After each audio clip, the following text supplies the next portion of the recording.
Hello, lovely people. Welcome to Ari Talks About Music. I'm Ari, and today I'll be reviewing the new Converge album, Love Is Not Enough. We have here the 11th album from the American metalcore band, who, for a good 25 years now, have been consistently proving themselves to be one of the best and most consistent bands in the genre. As pretty much ever since Jane Doe in 2001, every album that they have put out since then has continued to prove that pretty much they are always on form. I really love how much they commit to the sound that they've established, being one of the most unique and influential bands in metalcore, as there really are no other bands that sound quite like them. And just the way that with time they don't seem to be watering down their sound at all, which is what most metal bands that have been going this long would typically do at this stage in their career. So the fact that they're still releasing absolutely insane and unhinged albums even almost 30 years deep into their career is incredible. And now on this new album they are continuing to prove that again, with this still featuring some absolutely incredible songs, amazing guitar playing, amazing vocals, and even some of their heaviest material yet as well. The title track kicks off the album in an absolutely incredible way and establishes its sound very quickly, with it just immediately hitting you with such an intense and really fast guitar riff that does sound absolutely insane. And I really love the aggressive vocals as well, and you can really feel the very strong punk influence on this track. The guitar solo is also just such an incredible moment and has a really epic feeling to it, and I think it's quite impressive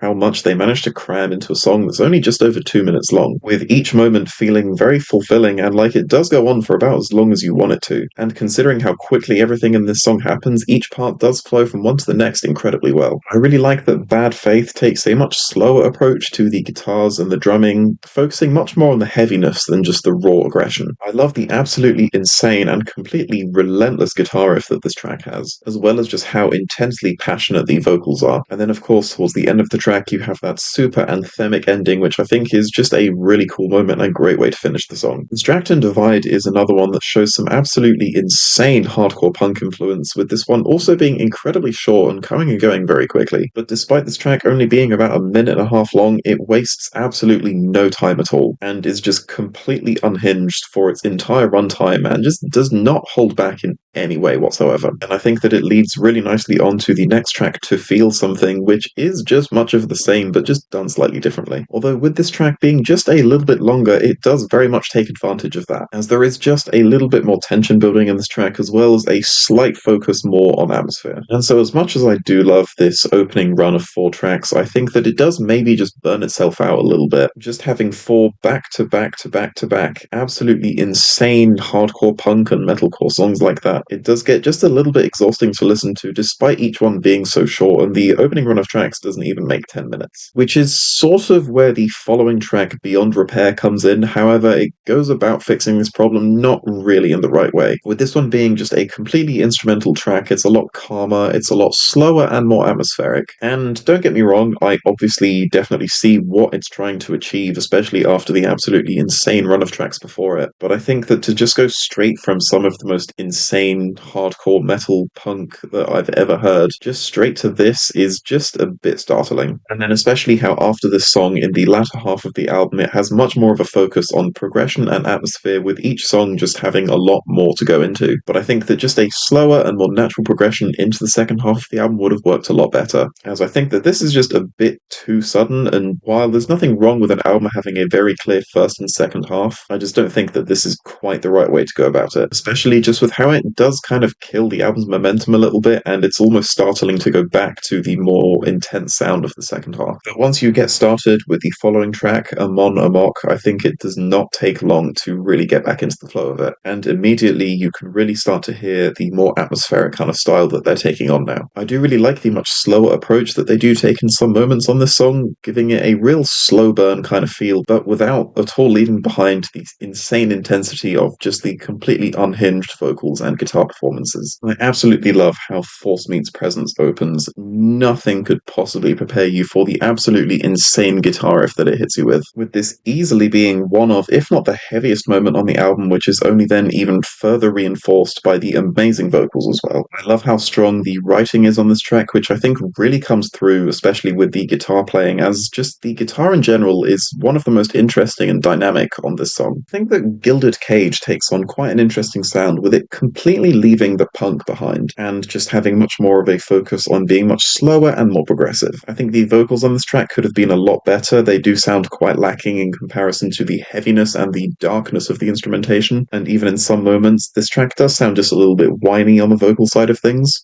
This song's best part is definitely just the guitar solo at the end, which actually manages to be surprisingly atmospheric given the song's general style. Make Me Forget You does briefly go back to the much more aggressive and very fast, punky sound, and does actually end up having some of the coolest and most dynamic moments. But with this song being about 5 minutes long, it does give itself a lot of time to explore a lot of other sounds, with there being various different moments and lots of different styles showed off on this track, and all of them are explored in a hell of a lot of detail. And I do also especially love how well everything in this track fits together, which is quite difficult to pull off given just how much there is going on. One of my absolute favorite moments on this track is definitely the outro, with just both the guitar and the vocals giving such an insane performance and sounding amazing together. While We Were Never the Same does take some time to get going, when it finally does, it is just absolutely insane. It features some absolutely unhinged drumming being one of the highlights of the song for me, and I also just love how well it ends the album too. Not necessarily ending the album with the most insane or the heaviest or the loudest moments, but it's definitely one of the most melodic, and I think that having that right at the end of the album is just about the best way they could have ended it. And I think that Converge have definitely proven themselves once again to continue to be on form, as outside of just a handful of pacing issues here and there, I think this is still a really strong album from them. But something that I will say about it, which is just kind of looking at the album and their discography as a whole, as consistent as they are, in some ways they're almost just a little bit too consistent. And what I mean by that is I think that this album, as great as it is, it kind of sees the band in this kind of weird purgatory stage. As this album, while I have very few complaints about it, it's also not really anything they haven't done before. And I think the same could be said for a couple of their most recent albums, but I think it's becoming more and more evident on this one, which is in a way frustrating because, like I keep saying, it's still amazing. I still love most of the tracks on this one. But at this point, all I kind of really want for them to do is to just explore something new and really kind of push the boundaries of their sound, as opposed to just kind of making the same album over and over again, as great as they all are. And so that's why I'm feeling a 7 out of 10 for this album. Thank you so much for watching this review. Please be sure to listen to this album yourself and tell me your thoughts below. Please leave a like if you liked the video, and please leave a dislike if you didn't like the video, and remember to stay hydrated.